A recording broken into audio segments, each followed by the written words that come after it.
मंडळी, महाराष्ट्राचं राजकारण म्हणजे एक मोठा बुद्धिबळाचा डाव। इथं कधी कोणती चाल खेळली जाईल, कोण कुणाला धोबी पछाड करेल, हे शेवटच्या क्षणापर्यंत कुणालाच सांगता येत नाही। गेल्या काही दिवसात महाराष्ट्राच्या राजकारणात अशीच एक हलचल झाली आहे, जी भविष्यात मोठा राजकीय भूकंप घडवू शकते। शिवसेना फुटून 2 वर्ष झाली असली तरी आता पुन्हा एकदा या फुटीचं राजकारण पुढे ढकललं जातंय का, असा मोठा प्रश्न निर्माण झालाय।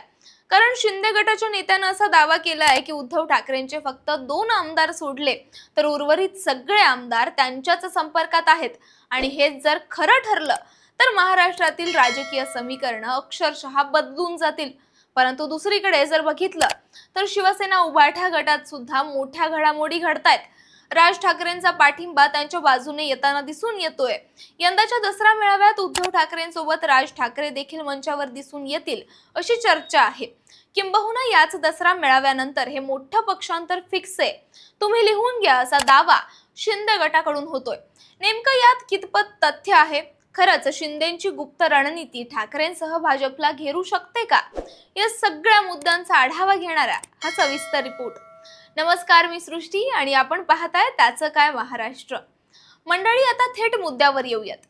लोकसभा निवडणुकीत महाविकास आघाडीनं म्हणजे काँग्रेस, शिवसेना, ठाकरे गट आणि राष्ट्रवादी शरद पवार गटानं घवघवीत यश मिळवलं।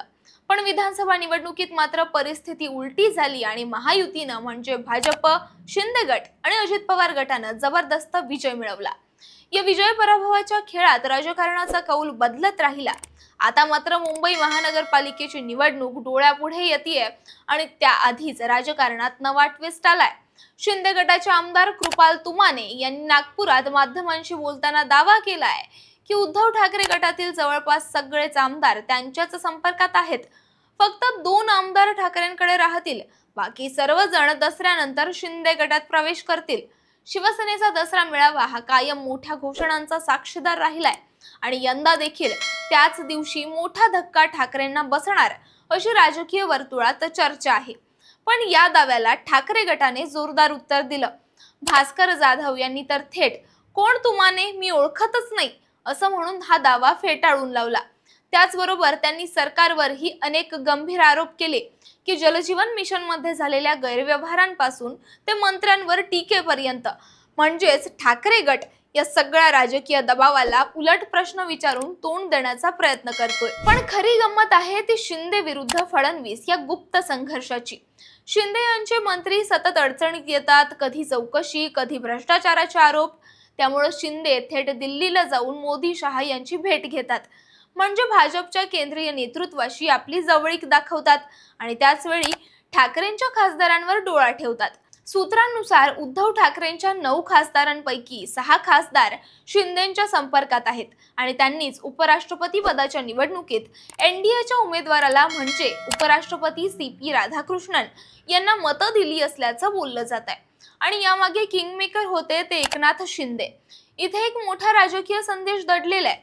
2022 मध्ये फडणवीसांनी महाविकास आघाडीची मतं फोडली आणि त्यातूनच शिवसेना फुटली। आता मात्र शिंदे स्वतः ठाकरेंची मतं फोडून फडणवीसांना त्यांच्या स्टाईल मध्ये मेसेज द्यायला बघतायत।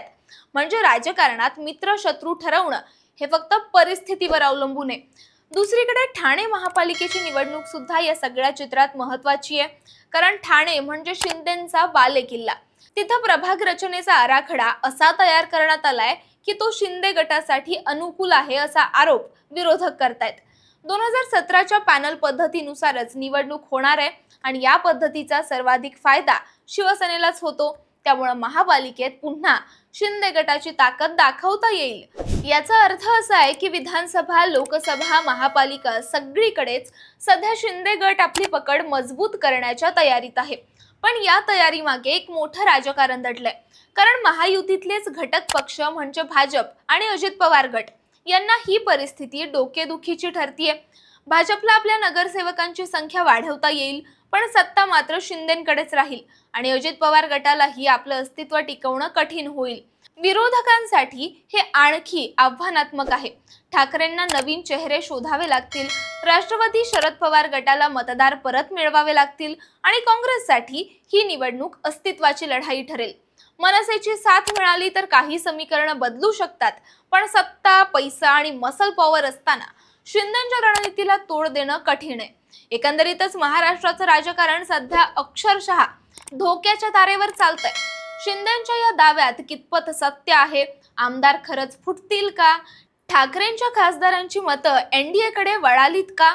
आणि ठाण्याच्या महापालिकेत कोण आपलं वर्चस्व प्रस्थापित करेल, हे सगळं पुढचे काही दिवस ठरवणार आहेत.